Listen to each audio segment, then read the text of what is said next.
नमस्कार, आदाब, सत श्री अकाल। वेलकम है आप सभी लोगों का। हेलो एवरीवन, कैसे हो आप सभी। Free online classes and active गुड़िया के चैनल में मैं गुड़िया केसरी एक बार फिर से तहे दिल से आप सभी लोगों का स्वागत करती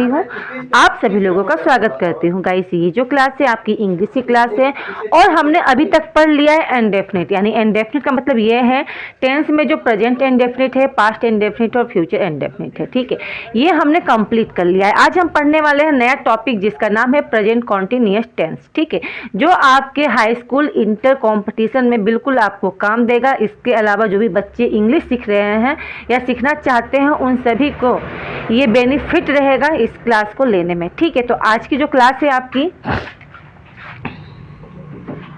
आपको दिखाई दे रहा है ना, ये आपकी इंग्लिश की क्लास है और इंग्लिश की क्लास में आज हम बहुत ही इम्पोर्टेंट टॉपिक पढ़ने वाले हैं जिसका नाम है प्रेजेंट कॉन्टिन्यूअस। ठीक है, कॉन्टिन्यूअस टेंस। अच्छा, प्रेजेंट कॉन्टिन्यूअस का क्या मतलब होता है? कॉन्टिन्यूअस मतलब जो कार्य क्या हो रहा है, चल रहा है। कैसा चल रहा है? लगातार चल रहा है। ठीक है, यानी अब पर भी वो काम खत्म नहीं हुआ है, चल रहा है। ठीक है, ओहो, जस्ट 1 मिनट।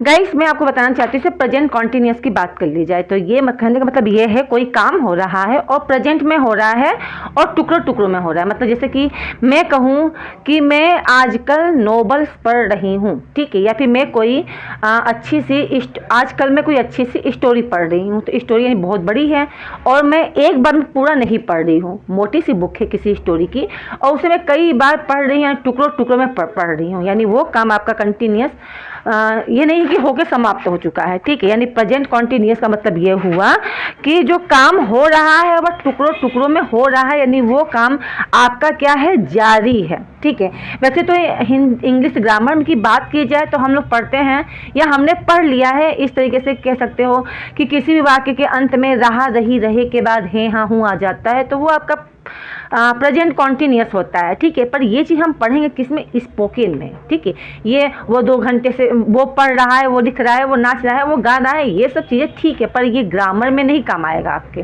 ग्रामर में कभी हिंदी नहीं आती है। ठीक है, तो रहा रही कहाँ से आएगा, क्योंकि वो आपका स्पोकन का पार्ट है। अच्छा, वो कौन सा पार्ट है जिसमें हमें ये पता चले कि ये ग्रामर में आता है? कुछ ना कुछ इसकी आईडी होगी, प्रेजेंट कॉन्टिन्यूअस की कुछ ना कुछ पहचान तो होगी ना। तो बिल्कुल है। ठीक है, तो याद रखना प्रेजेंट कॉन्टिन्यूअस का मतलब ये हुआ यानी प्रेजेंट में टुकड़ों टुकड़ों में काम होना, यानी ऐसा कोई काम जो कॉन्टिन्यूअस फॉर्म में पूरा हुआ नहीं है। ठीक है, यानी वो अब पर भी चल रहा है।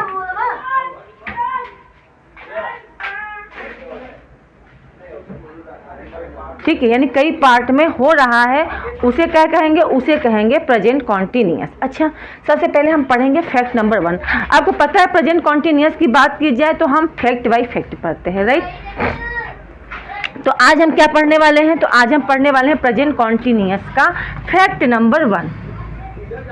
फैक्ट नंबर 1 यानी फैक्ट नंबर 1 का मतलब है आज हम पढ़ेंगे प्रेजेंट कॉन्टिन्यूअस की आईडी क्या है। आईडी मतलब पहचान क्या है, कैसे पहचानोगे। जैसे प्रेजेंट इंडेफिनिट में मैंने पढ़ाया था स्केयरली, हार्डली, रियरली, है ना।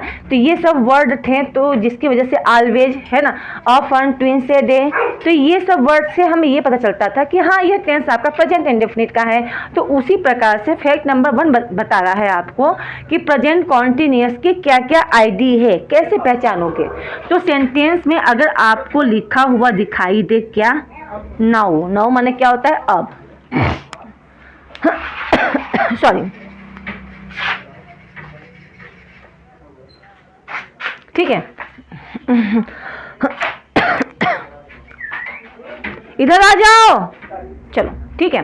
क्या है, नाउ। जैसे आपका हो गया सेंटेंस में आपको दिखाई दे डीज, डे, नाउ और डे। ठीक है, मैं यहाँ नीचे लिख रही हूँ, जैसे लिखा हुआ है नाउ और डे। ठीक है, जैसे आपको लिखा है करेंटली। ठीक है, आपके सेंटेंस में लिखा हो प्रेजेंटली, आपके लिखा हो टुडे, जैसे आपका लिखा है eight this time, at this moment, आपका लिखा हो स्टिल, ठीक है। स्टिल आपका प्रेजेंट कॉन्टिन्यूस में नहीं, प्रेजेंट परफेक्ट कॉन्टिन्यूस में भी आपको दिखाई देगा। तो ये आपकी क्या है, आईडी है। किसकी आईडी है, तो प्रेजेंट कॉन्टिन्यूस की ये आईडी है। क्या क्या है भाई, इसे याद करना पड़ेगा, ठीक है। जिस तरह आपने प्रेजेंट इंडेफिनिट में और या पास्ट इंडेफिनिट में या फ्यूचर इंडेफिनिट की पहचान है, जो आईडी है जिसके द्वारा यह पहचाना जाता है कि हाँ ये टेंस के कौन से पार्ट का है, ठीक है। तो उसी प्रकार आपको याद करना होगा कि प्रेजेंट कॉन्टिन्यूस का मतलब है जब भी सेंटेंस में हमें दिखाई दे now, this day, now a day, currently, presently, today, at this time, at this moment, still, etcetera, ठीक है। आदि वर्ड अगर लिखा दिखाई दे तो आप इतना जान लेना कि ये प्रेजेंट कॉन्टिन्यूस की है। फिर से बोल दे रही हूँ, now, this day, now a day, currently, presently, today, at this time, at this moment, still, etc। Clear है। अब आ जाते हैं हेल्पिंग वर्ब। भाई कोई भी हम पढ़ते हैं तो हेल्पिंग वर्ब क्या होगा, तो बहुत ही सिंपल है। ये सबसे सिंपल सेंटेंस भी माना जाता है, आपका टेंस माना जाता है। जैसे आपका हो गया इज, आर और ये हो गया एम। साउंड कम करो इसका, ठीक है। इज किया जाता है यूज किसके साथ, सिंगुलर, ठीक है। आर का यूज करते हैं प्लूरल के साथ, और एम एक ऐसा वर्ड है जो हमेशा आई के साथ यूज होता है, जैसे आई एम, ठीक है। अच्छा, आपका आता है मेन वर्ब, ठीक है। यानी वर्ब कौन सा स्टार्ट होगा, कौन सा लगेगा, तो याद रखना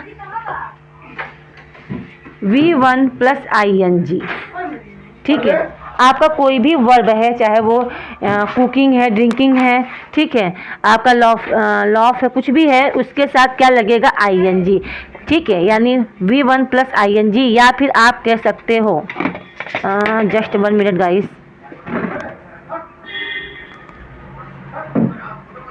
या फिर आप कह सकते हो क्या, या तो आप कह सकते हो आपका V4, ठीक है। चाहे V4 कह लो, चाहे V1 आपका है, उसमें ING लगा दोगे। कोई भी वर्ब है, चाहे रीडिंग है, रीड है, कुक है, कुछ भी है, ठीक है। नहीं समझ में आ रहा है ना, V4। आवाज कम कर दो, ठीक है। तो ये रहा आपके समझाने के लिए, ठीक है। क्लियर है। तो इतना रूल्स फैक्ट नंबर 1 में आप पहले नोट करो। इतनी सारी चीजें आपको जब पता होगी तभी आप प्रेजेंट कॉन्टिन्यूस को पढ़ सकते हो, ठीक है। क्या क्या आईडी होती है, यानी पहचान क्या क्या होती है, हेल्पिंग वर्ब क्या यूज करते हैं और मेन वर्ब क्या यूज करते हैं, ठीक है। अब हम चलेंगे मेन टॉपिक की तरफ, ठीक है। अब देखो पेपर में किस तरीके से ये पूछता है या फिर किस तरीके से पेपर में ये आता है, ठीक है। सबसे पहले हम पढ़ेंगे अफर्मेटिव सेंटेंस। जैसे कि आपको पता है अफर्मेटिव सेंटेंस का, अफर्मेटिव सेंटेंस को ही हम पॉजिटिव सेंटेंस भी कहते हैं, ठीक है। अफर्मेटिव सेंटेंस को भी हम पॉजिटिव सेंटेंस ही कहते हैं, ठीक। इसका स्ट्रक्चर क्या है, तो subject plus helping verb, helping verb में या तो इज, या तो आर, या तो एम। सब्जेक्ट के अकॉर्डिंग हम चुनेंगे। अगर सब्जेक्ट आपका सिंगुलर है तो एक वचन के साथ इज लगाएंगे, बहुवचन है तो आर है और आई है तो एम। फिर इसके बाद आपका होगा V4 कह लो, या फिर आप कह सकते हो V1 प्लस ING, और फिर आपका हो जाएगा ऑब्जेक्ट, ठीक, ठीक। अब देखो, जैसे मैंने कोई सेंटेंस लिखा, अब सेंटेंस देखो और इस सेंटेंस के अकॉर्डिंग आपको समझना है, इसे बनाना है। जैसे मैंने लिखा टुडे, यहाँ कॉमा कर दिया, फिर लिखा इंडिया, फिर यहाँ डैश कर दिया, ठीक है। फिर यहाँ लिखा बाई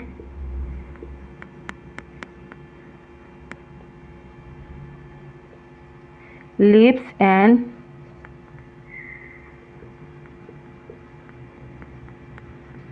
बाउंस, ठीक है। ए है आपका, क्या होगा यहाँ पे, क्या भरना चाहोगे, प्रोसेस, प्रोग्रेस, सॉरी प्रोसेस लिख दिया मैंने, प्रोग्रेस, प्रोग्रेस, बी है इज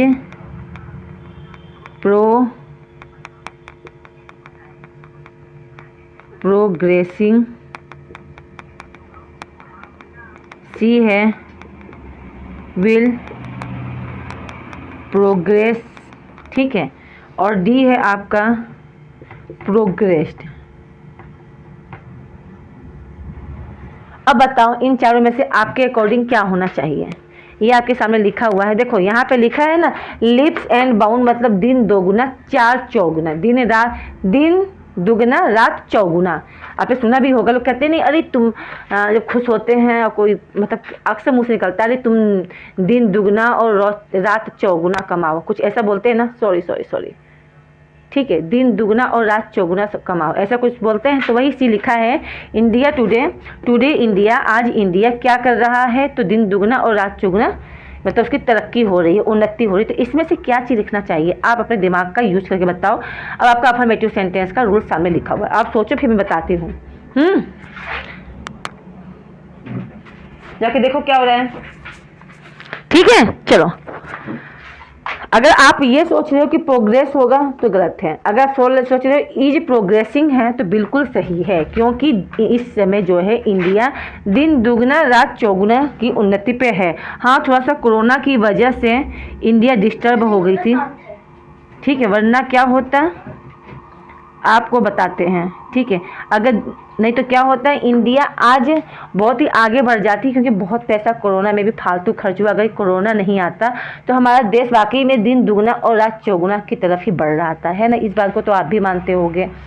लेकिन कोरोना ने अच्छे की क्या है, कमर ढीली कर दी है ना, बहुत अच्छों की छुट्टी कर दी जिसे कहते हैं, राइट। आओ दूसरा क्वेश्चन देखते हैं, और भी देखो,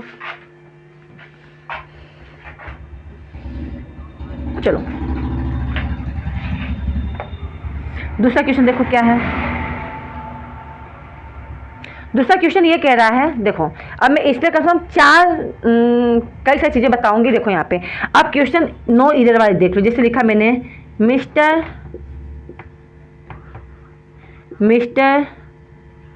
वर्मा इज, फिर डेस्क यहाँ पे ऑब्लिक है, फिर स्टील, ठीक है, क्या वर्कड, ठीक है, इन हिज, फिर डैश है, फिर यहाँ पे है ऑफिस एलोन, फिर यहाँ NE। बताओ क्या होना चाहिए, 1 2 3 और 4। आपके हिसाब से कहाँ गलती है, इसका आंसर आपके हिसाब से कहाँ गलती है, आप बताओ कहाँ गलती है। तो देखो मिस्टर वर्मा, ठीक है, इज हेल्पिंग वर्ब लग गया, तो V4 होना चाहिए ना। तो क्या स्टीलिंग होना चाहिए, नहीं, स्टील से तो ये पता चल रहा है कि ये प्रेजेंट कॉन्टिन्यूस का है, तो वर्क दिया है, तो यहाँ पे गलती, क्योंकि वर्ब आपका यहाँ है। अभी स्टील्स का क्या रूल्स है, अभी मैं प्रेजेंट कॉन्टिन्यूस पढ़ा रही हूँ, तभी इसका आगे जब फैक्ट पढ़ाऊंगी तो स्टील का यूज ही बताऊंगी। मैं आपको बताऊंगी कि स्टील का यूज कहाँ करते हैं, किस तरीके से करते हैं, स्टील के पहले या स्टील के बाद क्या आना चाहिए, ठीक है। फिलहाल अभी इतना समझो। तो यहाँ वर्क जो है वहाँ वर्कड नहीं होगा, यहाँ हो जाएगा, कहाँ गलती है, तो इसका आंसर होगा 2, यानी दूसरे में गलती। यहाँ पे वर्क नहीं, यहाँ होना चाहिए वर्किंग। क्या होना चाहिए, वर्किंग। गलती वर्क में नहीं, वर्किंग होना चाहिए, ठीक है, वर्कड नहीं होगा, ठीक। मिस्टर वर्मा इज स्टिल, यानी स्टिल माने होता है अभी तक, ठीक है। मिस्टर वर्मा इज स्टिल यानी कि मिस्टर वर्मा अभी भी वर्किंग काम कर रहे हैं, इन हिज ऑफिस एलोन, अकेले ही ऑफिस में वह अपना काम कर रहे हैं। इसका अर्थ ये बन रहा है, क्लियर है। स्टिल माने होता है अभी तक, ठीक है, यानी वो ऐसा काम जो अभी तक चल रहा है, कंटिन्यूस हो रहा है। तो क्या हो रहा है, मिस्टर वर्मा अभी तक क्या नाम है, हिज ऑफिस, अपने ऑफिस में, एलोन अकेले क्या कर रहे हैं, काम कर रहे हैं, वर्क को कर रहे हैं, क्लियर है। अब और देखो, ठीक है, और भी देखो भाई, मैं कोई भी पढ़ाती हूँ ना तो भाई एग्जाम्पल मैं कई सारे देती हूँ, ताकि आपको एक क्वेश्चन समझ में आए तो दूसरा तो समझ में आ ही जाए। और मेरी क्लास को पढ़ोगे ना बहुत ही सिंपल, बहुत ही अच्छे से पढ़ाऊँगी, और मेरी पूरी कोशिश रहती है कि आप लोगों को अच्छे से अच्छे कंटेंट को मैं दे सकूँ, आप अच्छे से अच्छे चीज़ों को सीख सको। देखो अगला क्वेश्चन है,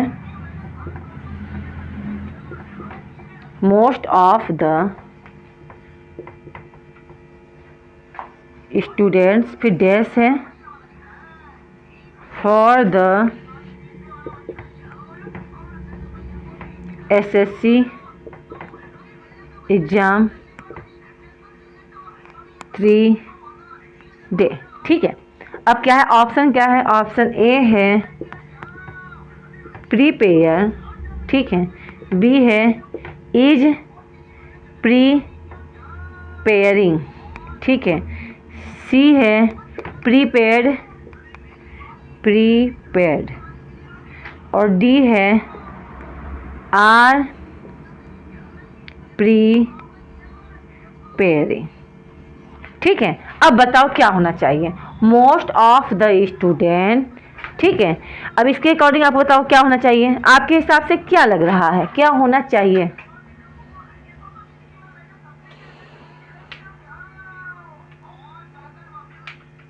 बताओ बताओ, अगर आपके हिसाब से क्या लग रहा है। भाई देखो, जो भी आपके हिसाब से लगा सही है, अगर नहीं है तो मैं बताती हूँ। अब देखो इसका आंसर क्या होगा, मोस्ट ऑफ द स्टूडेंट, यानी स्टूडेंटों में से जो मुख्य हैं, फॉर द यानी क्या है मोस्ट ऑफ द स्टूडेंट, मतलब बहुत सारे सदस्य, मतलब कि बहुत सारे विद्यार्थी हैं, उसमें से मोस्ट, उसमें जो खास है मुख्य रूप से मोस्ट ऑफ द स्टूडेंट, विद्यार्थियों में से जो मुख्य हैं, फॉर द एसएससी एग्जाम 3 तीन दिन बचे हुए हैं, तो उसमें क्या कर रहे हैं वो, तो इसमें क्या होगा, स्टूडेंट्स की बात हो रही है, स्टूडेंट माने मतलब बहुत सारे लोग हैं। ठीक है, तो यहाँ पे प्रिपेयर तो होगा नहीं भाई, हटाई दो। ठीक है, ये आपका क्या है सब्जेक्ट है, सब्जेक्ट के बाद क्या है हेल्पिंग वर्ब। अब स्टूडेंट्स की बात हो रही, एक स्टूडेंट तो किसी एक को कहते नहीं, स्टूडेंट माने होते बहुत सारे, है ना। तो यहाँ हो जाएगा आर, यानी अब देखो आर वाला कौन सा, इज प्रिपेयरिंग होगा नहीं, क्यों नहीं होगा, क्योंकि स्टूडेंट एक नहीं होते हैं, कई सारे जब होते हैं ना बच्चे तो उसे स्टूडेंट कहते हैं, राइट।